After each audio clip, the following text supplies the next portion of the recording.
qu'on appelle non. Oui, moi c'est mon point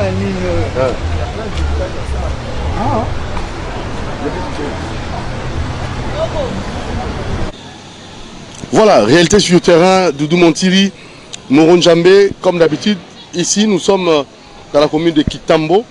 Et avec notre invité qu'on va recevoir, l'activiste des droits de l'homme, M. Jean-François Mombia, Togosolana Maramouwa Minki. À ça qui déplacement dans Grand Équateur, à quoi je suis vivre dans le Grand Équateur, bah image pas ça lango, pour l'anda bah image. Togosolana Makambodo de la commune Oyo ya Fandi, réalité au bazali ko vivre côté, peut Togosolana l'initiative au besoin qui la soutenir FARDC. Pour la agression, ils allaient na est. Alors nécessairement bateau, bas sangana pour soutenir basola na biso pour etumba la sengi à tout peu kolonga etumba wana pour libérer mboko na biso na mboko banguna. Jean-François Mombia mbotena. Mbote mingi dodo. Santé bien. Kimia na ngona nzambe. Boni. Awa toza na Kitambo, mabelo place ici ofandi. Biso toza na Kitambo nde kolo masolo ne balobaka. En tout cas, Atom Germe ville à Kinshasa Kitambo yo, ande makambe bandaka. To komia pamba te to landine sécurité. Omoni la misalo biso de sala ka ko ba activiste, ezakale msusu eza ko bino ba journaliste ko loba mwa lika msusu boyo kanisi mabete mais nde balbaka ki c'est ça mal se fait moucher. Omoni la karaté muto ya mioka ki mwa mabe na likambo ngo et comme makamba ko luka. Alors na komaki awa nazaki na Gombe kuna me komona tokoti lona ndako oyo mukolo sika découvrir que ezande moto. Bon na éviter pourquoi un activiste à cause a très mal vu la société na biso bo surtout pour la bandeko ko bazo kamamboka. C'est-à-dire na mokili moto amutaza na rôle na e. Ba sango baza na rôle na bango ba pasteur bino ba journaliste bozano ya bino biso do salo ya biso pamba te balobaka bangala balobi moto amulango akokwea kana libulu ya timoli. Bokonzeza kana makwiti moko boye. Alors, ceux qui ont la première unité, le cas de témoin, je doute fort que l'actuel gouvernement soutenir l'initiative de soutien à FARDC, je doute fort. Ça c'est vrai, en tout cas. L'actuel, non, je doute fort. Je me sentir ma bête, c'est vrai. Quand on a exil 12 ans, na eko zonga, na komi, mais tu as vu au moins. Un réflexe, Nzamba lobby mi batelanga Nzamba na batela yo. Omoni, moi ba réflexe ne zakana bisuka puisque na zaiki et sika na kelaki kota kinkole. Na kata na lobby ça ba na classe, ba basu Nzamba eta, venez, bolo barate. Oh, bolo barate. Mais nana zo Nzamba eta. Nana zui. Viens dire, viens parler non? Azoko bolo barate. Voilà, alors les enfants qui ont peur des caméras, dans l'habité, bon, la caméra tie wapi. Oui, dans le bon moment. C'est en tout cas na kikole to plateau na place kuna na zoki pelanda kuma lamu mais kuna na nukime quotité. Na benga ki même bala moko pe général Kasongo na bisaki en tout cas ceux qui ba okotsa kime kuna koza malamu kuna vraiment ezana ndinga kobika malamu ki koza concentrer na kikole ba plaza ba Infobank en tout cas kuna ndenge ya kovanda eza bien pondu eza malamu mbisi ezobima na mai lokwa biso bato ya mai mbisi ebimi na mai ozwi bandeko mpe balobi moko mosusu ana mbongo te bapesi yo voilà yango nde nayaki me awa tofai na Kitambo la moni toza na kimia yango na Nzambe Kitambo kimia ezali c'est ça voilà alors tozokoba na yo d'abord osalaki mwa déplacement na Grand Équateur hein?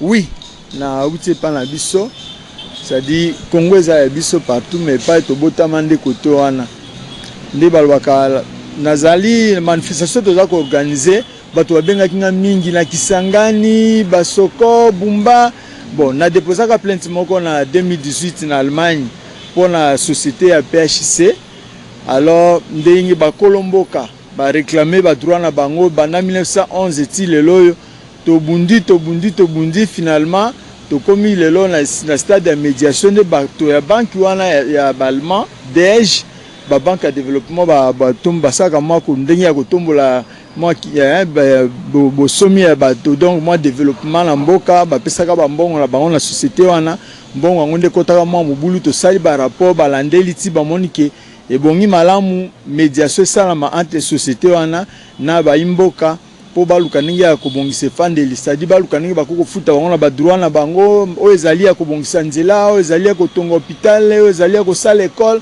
basalela bato babongisa mpe lolenge ya kofutama ya batravailleur yango nautaki na lokutu mpo na yango. Baimage yango ezali balobi toyokani topeni bamédiateur baparticipant na médiation na Londres bazali bato tuku mibale na misatu 23 ne babaka na français.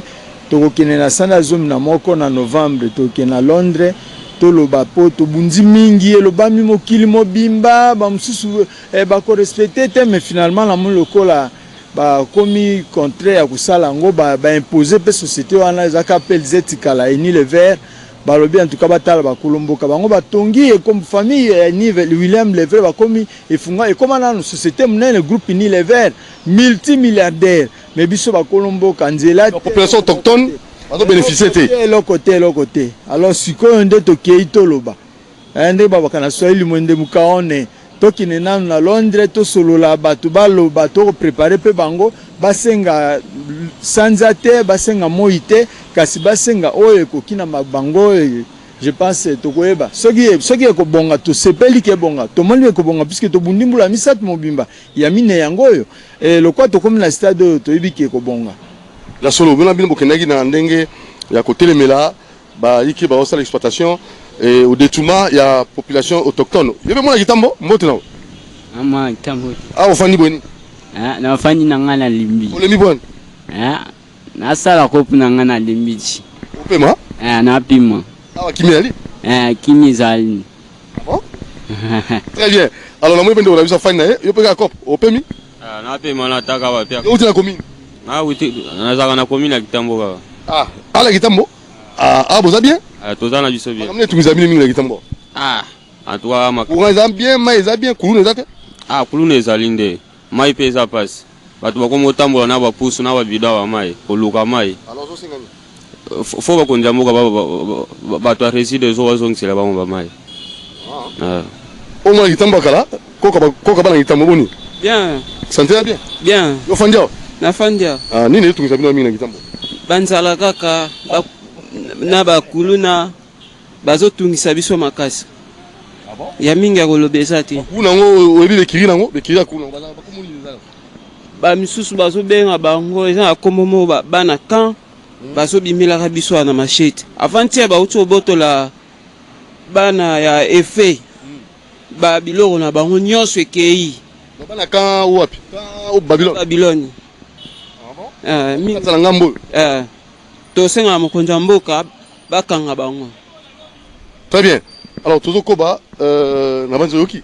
Ouais, nayoki situation d'insécurité par la biso, c'est vraiment un défi pour na bakonzi mboka basala makasi. Tolobaki mbaleleki biso tolaki bana mike na Kinshasa Doudou.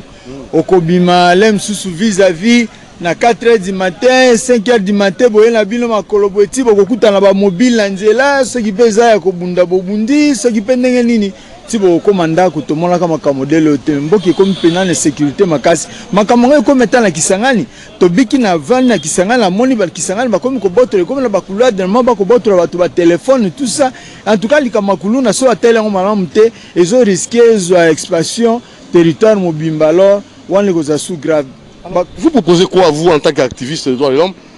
Moi ça appelle nini pour na bana wana bon mon sous ton tagi na parade avec Carl Lewis le colonel Carl Lewis Kinzumba patini na kanya makasi c'est akimina machete ya kanya makasi c'est aye azo na kina non omoni likambo ezali ko sabi bako sa misala bandimi yango be ya kimi azo ngisu aw manque ya suivi peut laisser aller omoni banda kala soki likama kuluna lelo komi boy pe ezalaki soki bakangi kuluna lelo bakene na prison après 2-3 jours azongi aye ko menacer même ba policier bakangaki ozomona. Alors yangonde so l'état nana l'état nzambe c'était nana koko tia temena l'état papa mais ba mobutu bazalaki ba kabila bazalaki ba tundenge la ndenge mais l'état nda sukisi bangoti ba kei ba ngai ko kenete ba mususu mais lelo soki ba kei c'est que l'état leki na nyoso bongo bana wana mike problème ezali ya koyeba ba cause yo fana kitambo te oui tozoka ali ya koyeba ba cause c'est vrai que chômage ezali l'état faut eba kopesa bato wana mwa ndenge ya ko sala et pe mingi ezali nzala nzala penza za likamwa munene kitoko ko bundelango à part wana ezaka ki baye bakutosa soki bakangi mutu bakanga ye bazwa kokanga ye na série kokanga pe ezali te batie na boloko kwa muumbu il faut baluka ninga kopesa kwanga azali mutu prisonnier azana ba droit na ye. Voilà, toujours koba na activité des droits de l'homme, monsieur Jean-François Mombia, Awatuna na Kitambo, na Simananga Yukuna, Nangambo zali Camp Babylone, hein. Pour ne pas Camp Babylone, yo pose ali moko umela. Yo po yeko ya. Bon, na yeko ya ngai. Na tu peut-être ba no ba umela. Papa sunga biso mbote comme nani. Arafat. Vous habitez les quartiers. Ouais, je suis au... Pourquoi Camp Babylone? Cette appellation-là, c'est dû à quoi? Bah là, je sais pas, on n'a pas vraiment traîné ici. Vous n'avez pas, ok. Mais qu'est-ce qui vous préoccupe ici? Qu'est-ce qui vous dérange ici dans votre commune? Je crois que ce sont des saletés qui viennent là, qui sont en train de verser là-bas. Des saletés? Ouais. Donc les gens viennent de verser des saletés comme ça? Ouais. Au niveau de vos caniveaux?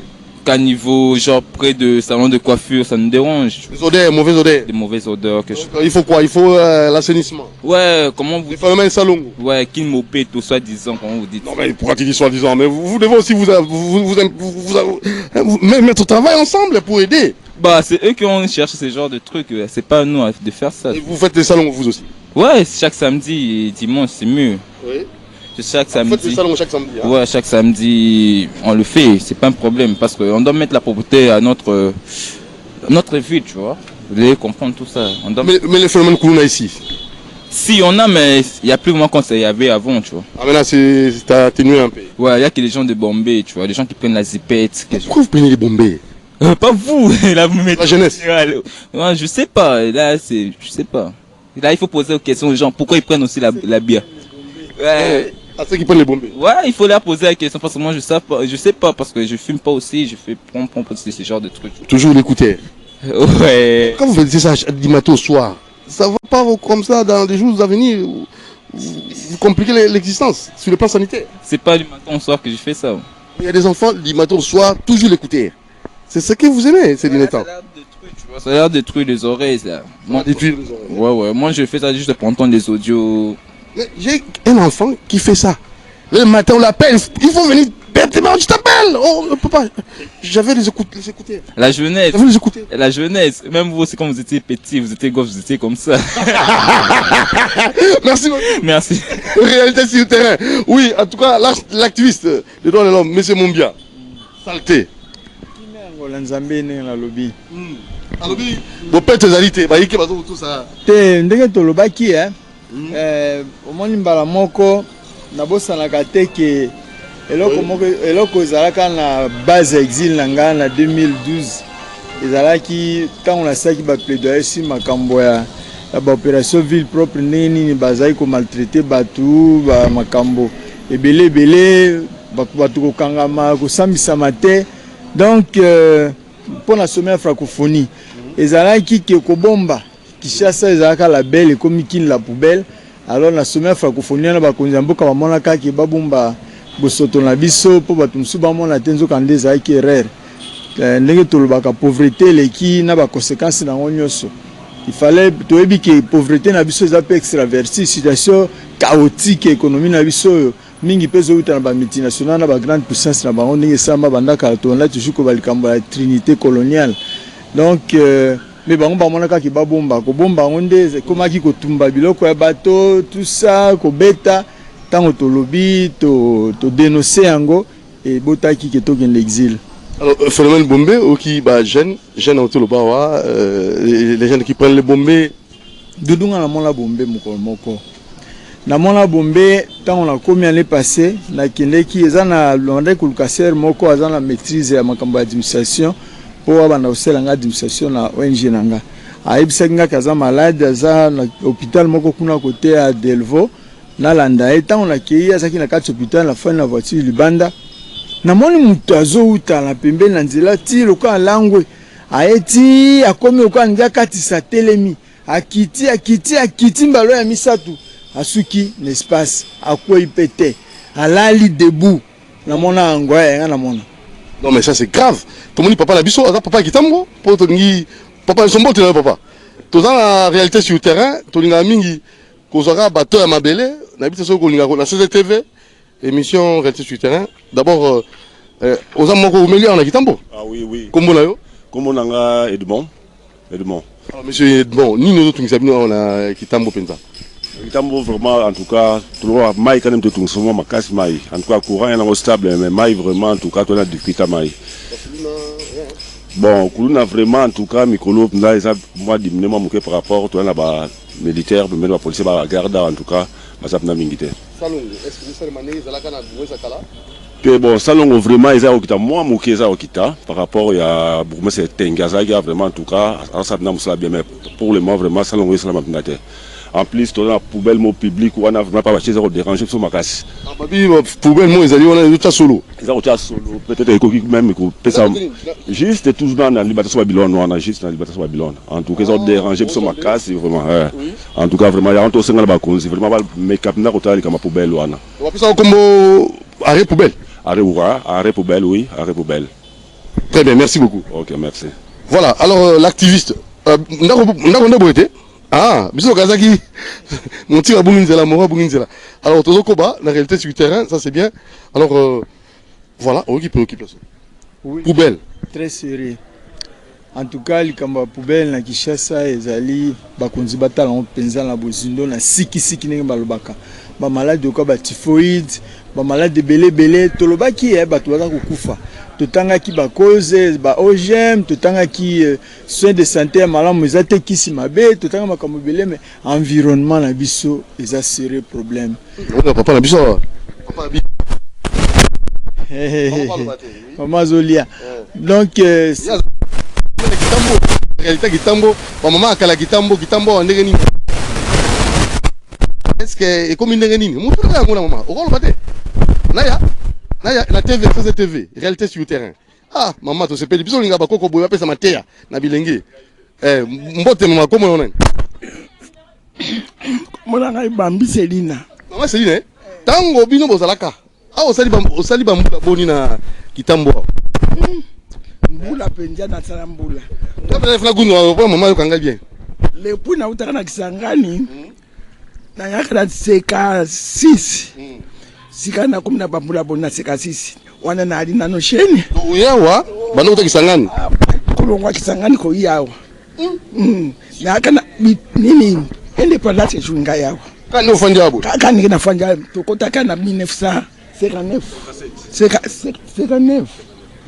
Tokotaka na 1959 awela kama basali ndako oyo na insuranga awela kaka police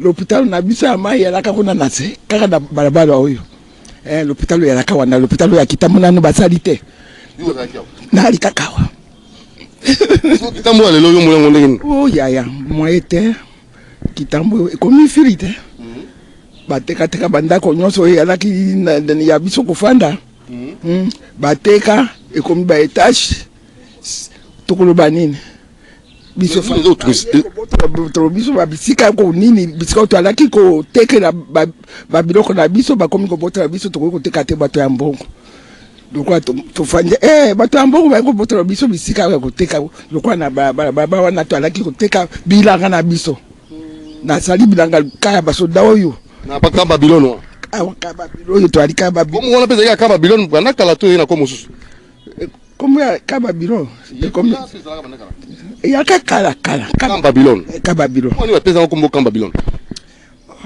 ba pesa Babylone wana bo yaka okuta kombo te to kuti kombo te to kuti kombo to kotika ka bika Babylone kasi to yaki kata ka Kinkela yatika na sikande comme si kama bila komi Kinkela era Kinkela era Kinkela alors à part ça ni courant mai makamno so bien oh ya salongo to sala malamu ndenge tengeli to no sala opeto ezali ko salema eko salema to ko mona ka muke kasi salite leka salite baba salite bisika nyonso tu otalata moyete kasi bako sa kasi eko mona malamu te lokwa to chui papa sika abongisa ndende biso esika lokwa to chui papa sika abongesa pe mama kamo nyonso to dingiye to kusala nini nani to dingiye papa nani wana Papa Tshisekedi. Papa Tshisekedi, hein? Félix Tshisekedi, le président. Alors, mingi. na c'est plus mingi pour abiso ba passionné, ba mibali ba kufa, ba laki ko pesa biso mo tele ko ngai mbula depuis 2015 telelo na chwa mbongo te bakata ngai mbongo pe na okitsika alobi ba komi ko sungela ko pesa biso mbongo ya die sengo na biso pe ba passionné bana ba kufa na musala soda bakomi kopesa biso mwa ndambo atediso mwa ndambo ya mbongo to sepedi to alaki ko shwa 30 to komi na sa la solo bela mbongo mataki mati nga lokuta te ya dilo kuta te on a bele mate uti 30 comme la 100 na mataka solo ko o bandimaka te bamso bala lokuta te baba na ndimi pa na moni yango ça sont des témoignages à maman na âge azana o bula bon 90 ans azo pesa 90 ans azolobake salaire emati siko yo opposant olobake eza emati moke mais alobi emati de 30 000 à de 32 000 à 100 000 na sepedi ena nzela par hasard ezalaki programme te oh yaya ntango babengi ba nini na sepelaki ngande bandeko tomoni mpe pasi mwamboko 30 000 nakusa yango na nini okeka nango na mwenje bosombi eloko alors bakuluna bazali te oh yaya bakuluna aloko na fandi bona poko na fanda te poko ekomi ye bakomi koleka ntango toalaka na kolone na biso awa nde balaki kobanga sika awa tokomi nde nzela na bango bakuluna ozosenga nini nasengi likambo wana ya makambo ya bakuluna nalobi boyo ngai nakatisaka mikolo nyonso tina nini botika kaka bakuluna bamonisaka bato pasi ndenge wana iyali bukangi bango kala ntango afalama balaki koboma bato na po gabi na soko moto asali mabe to abomi moto bakei na po gabi bati bango wana babomi bango kasi bakuluna botika bango pakoloko bato babomaka bato droit de l'homme monde elingi te droit de l'homme mama olia fufu na matembele makemba lituma oya biso ya balokele kasi onde fufu te na protéine nanikaki mpo nalia yango ebombi otino longtemps yango yaya ozolia bio bana bakolia bashawama bana baolia bashawama lingi yango te banyama wana na babiloko moderne wana ninga nduna na ngai na pondu na ngai mission ya mokili bon appétit maman merci ah Céline Alenda ça c'est très bien nous sommes à Kitambo oui merci maman alors activiste qui proposition maman CCTV réalité sur terrain 10h30 lobby na CCTV Bolandango très bien alors activiste de l'homme qui maman proposition ça dit pour na kuluna à l'époque na pongabi maman na ko boma bango le loso au sali au droit de l'homme oui bon au fait bato bayaki kaka komona na système ya koboma omoni ke na société ndenge toya moto na moto aza na ezaleli na ye bon mokonzi ya malamu azalaka mpona bandoki mpe mpona bato ya motema mpona bato malamu c'est-à-dire mokonzi akokobaki aboma bandoki nyonso na mboka na ye aza mauvais chef bokasame kaka yango akoka te nde bamonaki ole ya koboma puisque baza bato mosusu aza mpenza na tata aza na bana aza na mwasi neti na ponga besika mama azoloba tozalaki bana mike babimisa bacongélateur na se mabele babimisa biloko bambetu pene bana se babimi bato babotaka na se mabele kuna mais mutu wana quel que soit mabe na ye epai ya mwana na ye aza papa na ye epai ya mwasi na ye aza mobali na ye moni soki mpe mwasi epai mobali na ye aza mama bana na ye voilà pourquoi bayi molongo bamonaki ke peine de mort balongola yango batia yango na ndenge mosusu adi bazwi moto ake kosala bitumbu na boloko epai akei na boloko na bamboka bamindele sike yango tobetelaka sete na bakonzi na biso boloko mokomona soki okoti na bakasho na biso touti na biso yoke touti na lokutu ozomona vima ke bato oyo toyaki na bango bakonzi Allemagne wana babanke na bango bo baye mpona médiation na médiateur toponaki autaki Amérique mutu wana tokoti ko na kati ya kasho na lokutu ya la police ya lokutu esika batiaka bato ya musala na ba leader ya mboka bakanga bango ntango nyonso donc fille moko eza na kati kuna nyei eza na kati basubaka kuna salite moka kusakana te nzoka nde boloko na bamboka mosusu ezali esika mutu akopema donc centre ya rééducation baluka ndenge pénitentiaire rééducation baluka ndenge bakoko zongisa su moto na molongo bamoni qu'il y a toujours une possibilité de récupérer moto mais pas na biso sérieuxalité bas nyei na kati ya prison. Alors ceux qui moya ko tcham to kuna prise en charge ezate que ba prisonnier ba liaka ba prisonnier ba zatana ba uniforme pa ba faut za bato ya makala ba prison mususu mboka mususu na Congo prison za suté le kwa na isiro to sala ba plaidoyer plusieurs fois prison ezalité esika ko tcha bato mabezate. Alors ceux qui l'état sali en malamu ezana bato mususu ba récupérer ka bango ezapena mususu ba ko saba misala ou ka bakanya makasi ba ko sala bilanga ko sama ka mususu il y a toujours une façon de récupérer bango qui ya ko boma bango. Voilà, alors Tokoba yo ndako boya ah to combien presque. Alors si ko to rapidement na likambo oyo ya soutien na FARDC et initiative oyo zwaki ezotambola ndenge nini bon. Déjà na za surpris na bimi na lekaki na tolobaki na yo na lekaki pe na bosolo na politique na lobaki en tout cas na constaté que même qu'on a kene pour les avions là qui takisangani partout bato baza ko laksanga misapi ça dit ezalo komoko bato asepe na mingi déjà spot publicitaire autotina qui pa na bino la CTV za ko leka ngani ba oleksango gratuitement.